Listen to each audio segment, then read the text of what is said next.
उत्तर प्रदेश सरकार ज़्यादा से ज़्यादा युवाओं को रोजगार देने का काम कर रही है। इसी कड़ी में आज लखनऊ विधानसभा गेट नंबर 3 के बाहर से उत्तर प्रदेश सरकार के मंत्री अनिल राजभर ने बकायदा एक रथ यात्रा को हरी झंडी दिखाकर रवाना किया है। 2025 रोजगार महाकुंभ की ये रथ यात्रा थी। पूरे उत्तर प्रदेश के अलग अलग जिलों से आज ये जा रही है।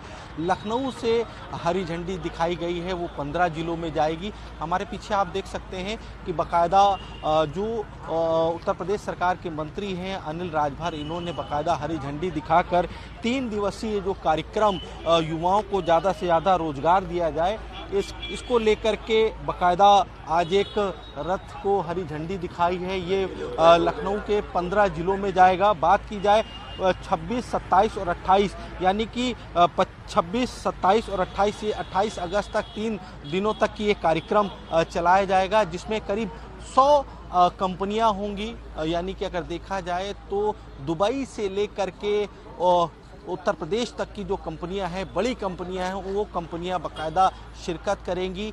10,000 से अधिक युवाओं को रोजगार देने का काम किया जाएगा। कहा यह जा सकता है जो जिस तरीके से आज हरी झंडी दिखाकर रथ को रवाना किया गया है, ये गांव-गांव में जाएगी।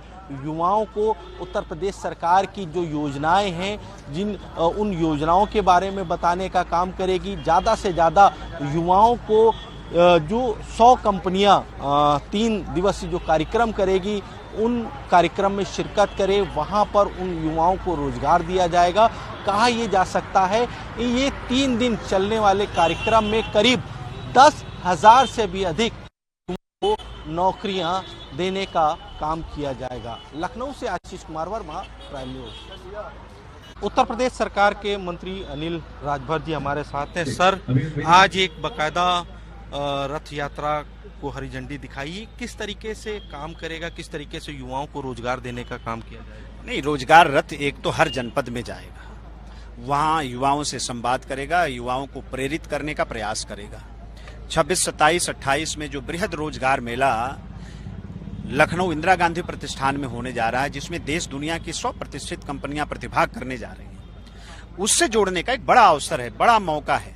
10,000 लोगों को हम रोजगार से जोड़ने जा रहे हैं। 2,000 लोगों को अनिवार्य रूप से देश के बाहर अवसर मिलने जा रहा है। तो हमारे उत्तर प्रदेश के हमारे नौजवान उससे जुड़ें, इस मौके का लाभ उठावें, इसलिए आज यहाँ से रथ निकाला गया है। जिले जिले जाकर ये रथ में लोगों को जोड़ने का प्रयास करेगा। सर, जिस तरीके से समाजवादी पार्टी के राष्ट्रीय अध्यक्ष अखिलेश यादव लगातार वोट को लेकर के चुनाव आयोग से सवाल कर रहे हैं और अब शपथ पत्र भी दाखिल, इन लोगों के पास कहने को कुछ नहीं है। फर्जी तरीके का शपथ पत्र मत दीजिए, आप अपने नाम से दीजिए, जाइए चुनाव आयोग। और कल बड़ा विस्तार से चुनाव आयोग ने अपना पक्ष रखा है, अपनी बात रखी है, अपने प्रेस के साथियों का एक एक सवाल का उन्होंने जवाब दिया है। देश की सम्मानित जनता के सामने उन्होंने दूध का दूध और पानी का पानी कर दिया है। और अब अगर अभी भी 7 दिन का समय है, अब अगर किसी को कहना है तो व्यवस्थित तरीके से लोग चुनाव आयोग के पास जाएं। चुनाव आयोग चिल्ला चिल्ला कह रहा है, हम आपके हर बात का जवाब देने के लिए तैयार हैं। अगर आप यहाँ नहीं आएंगे तो आपको देश की जनता के सामने माफी मांगना पड़ेगा। बहुत बहुत धन्यवाद। ये थे उत्तर प्रदेश सरकार के मंत्री, जिनका कहना है चुनाव आयोग लगातार सभी सवालों के जवाब दे रहा है। और जिस तरीके से ये भी कहा गया है कि रोजगार महाकुंभ मेले को लेकर के करीब पहले चरण में 10,000 युवाओं को रोजगार देने का काम किया जाएगा। लखनऊ से आशीष कुमार वर्मा, प्राइम न्यूज़।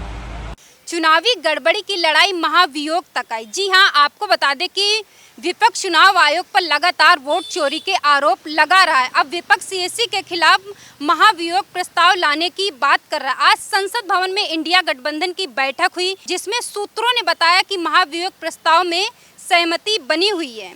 बीते दिन चुनाव आयोग ने प्रेस कॉन्फ्रेंस कर कहा था कि वोट चोरी के आरोप में हलफनामा दे या देश से माफी मांगे। तो वहीं आज विपक्ष ने प्रेस कॉन्फ्रेंस कर कहा है कि विपक्ष के सवालों का चुनाव आयोग सही जवाब नहीं दे रहा है। तो वहीं आज विपक्ष ने प्रेस कॉन्फ्रेंस कर कहा है कि चुनाव आयोग विपक्ष का सही जवाब नहीं दे रहा है, बल्कि उनसे उल्टा सवाल पूछ रहा है। कैमरा पर्सन देव के साथ मैं सुप्रिया राजपूत, प्राइम न्यूज़, नोएडा। जगदीप धनखड़ के उपराष्ट्रपति पद से इस्तीफे देने के बाद से एक बात साफ थी कि बीजेपी इस बार के चुनाव में पिछली बार जैसा राजनीतिक प्रयोग नहीं दोहराएगी।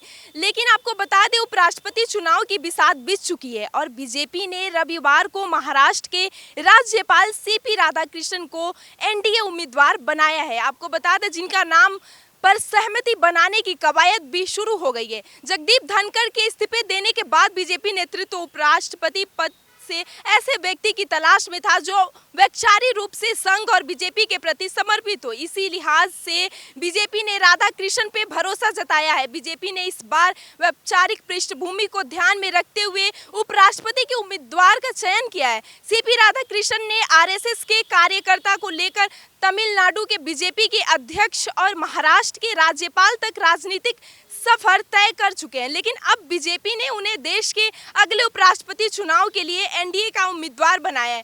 अब देखिए, लगातार हम आपको अपडेट्स देते रहेंगे और भी क्या आगे आप जो भी जानकारी होगी हम आप तक लेकर आएंगे। कैमरामैन कृष्ण के साथ दीक्षा, प्राइम न्यूज। उत्तराखंड में मानसून सत्र की शुरुआत होने जा रही है और कल यानी 19 तारीख से 22 तारीख तक ये सत्र चलने वाला है और ये सत्र उत्तराखंड की ग्रीष्मकालीन राजधानी भराड़ीसैंण में होने जा रहा है, जिसको लेकर कि अब सियासत होना भी शुरू हो गई है।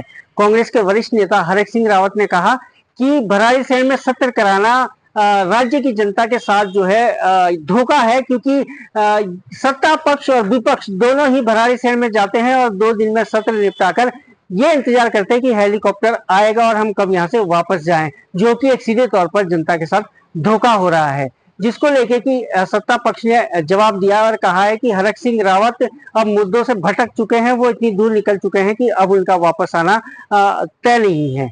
बहरहाल कल से सत्र की शुरुआत होने जा रही है और ये सत्र हंगामेदार होने की पूरी उम्मीद है, क्योंकि विपक्ष ने जो है तमाम इस बार रणनीति अपनाई है। खासतौर पर आपदा को लेकर उत्तराखंड में जगह जगह आपदा आई है, जिसको लेकर विपक्ष कहीं ना कहीं पहले से ही हमलावर है। और उसके साथ ही जो त्रिस्तरीय पंचायत चुनाव इस बार हुए हैं उसमें भी तमाम बातों को लेकर जो है विपक्ष खासा नाराज दिखाई दे रहा है और इस बार जो है सदन के पटल पर जो है तमाम सवालों को रखने जाएगा, इस तरीके के संकेत दिए हैं विपक्ष ने। अब देखने वाली बात यह होगी कि कल जब सत्र की शुरुआत होगी तो किस तरीके की ये शुरुआत होगी और सत्र के समाप्ति तक किस तरीके की परिस्थितियां बनती है। अपने सहयोगी प्रभात कुमार के साथ मदन सिंह, प्राइम न्यूज, देहरादून। बद्रीनाथ धाम में अपनी 14 सूत्री मांगों को लेकर के श्री बद्री संघर्ष समिति के तत्वाधान में जो आंदोलन चल रहा है वो अब अपने चरम में पहुंच चुका है। आज 14वें दिन क्रमिक अनशन के साथ साथ जो है मुख्य बाजार जो बद्रीनाथ धाम का है वो भी 11 बजे से 2 बजे तक के लिए आज बंद किया गया है। साथ ही जो है सैकड़ों की तादाद में पंडा समाज, स्थानीय लोग, होटल कारोबारी और छोटे से लेकर मझौले व्यापारी जो हैं इस जो आंदोलन में जो है शरीक हुए हैं। और 14 सूत्री मांगों में मुख्यतः इन लोगों की मांग है कि जिस तरह से यहाँ पे प्राधिकरण गठन किया गया, प्राधिकरण को लचीला बनाया जाए और प्राधिकरण की जो खामियां हैं, जो मास्टर प्लान में जो सरकारी नियमों में जो ढील दी जा रही है और स्थानीय लोगों के साथ जो है उत्पीड़न किया जा रहा है, तो इन सभी मांगों को लेकर के जो है यहाँ पे बद्रीनाथ धाम में लगातार 14 दिन से लोग संघर्षरत हैं। और आज संघर्ष के हमने नया मोड़ लेते हुए समिति जो इनकी है, पदाधिकारी हैं इनके, इन्होंने यहाँ पे अपना जो रणनीति जो है उसको बदलते हुए आज से इन 3 दिन का क्रमिक अनशन शुरू कर दिया है। क्रमिक अनशन के बाद जो है अब ये अगली रणनीति पे उसके बाद जो है कार्य करेंगे। फिलहाल जो है पूरा आक्रोश जो है बद्रीपुरी में नजर आ रहा है। सांसद गढ़वाल के साथ साथ प्रदेश सरकार के खिलाफ जम करके यहाँ पे नारेबाजी हो रही है। अब देखना ये होगा कि 3 दिनों के क्रमिक अनशन के बाद जो है ये मामला जो है कहाँ तक जो है सुलझ सकता है। बद्रीनाथ धाम से प्राइम न्यूज के लिए संजय कुमार। आप सभी को पता है कि मुंबई में पिछले 2 से 3 दिन से लगातार बारिश हो रही है। मतलब हम बता दें आपको कि जो हमारा इंडिपेंडेंस डे था 15 अगस्त के रात से ही बारिश लगातार शुरू है। आज भी मुंबई में, नई मुंबई में और मुंबई के सटे हुए जो उपनगर है, नई मुंबई जैसे है, ठाणा है, वहाँ भी बहुत बड़े पैमाने पे बारिश हो रही है। मूसलाधार बारिश हो रही है, लगातार बारिश हो रही है। आपको बता दें, मैं कैमरामैन को बताना चाहूँगा कि देखिए किस तरीके से पूरे बड़े बारिश के कारण, लगातार बारिश के कारण, मूसलाधार बारिश के कारण यहाँ सबवे भी किस तरह से पानी भरा हुआ है। लोगों को जो है यहाँ 1-1 फीट का पानी है। 1 फीट के पानी के चक्कर में लोगों को जो है फुटपाथ पे से जो है, देखिए आप सगा देख सकते हैं कि 2 व्हीलर जो है और फुटपाथ पे से जा रही है। जो आप 3 व्हीलर देख सकते हैं, वहाँ देखिए 3 व्हीलर जो है बन गिरी है।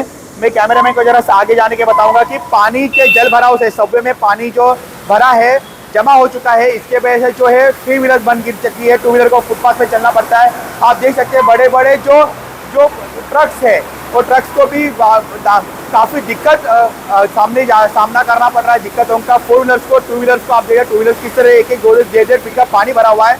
तो आपको पता है कि बारिश लगातार शुरू है मुंबई में, और बारिश लगातार शुरू होने के कारण इसके चलते हुए लोगों को काफ़ी दिक्कतों का सामना करना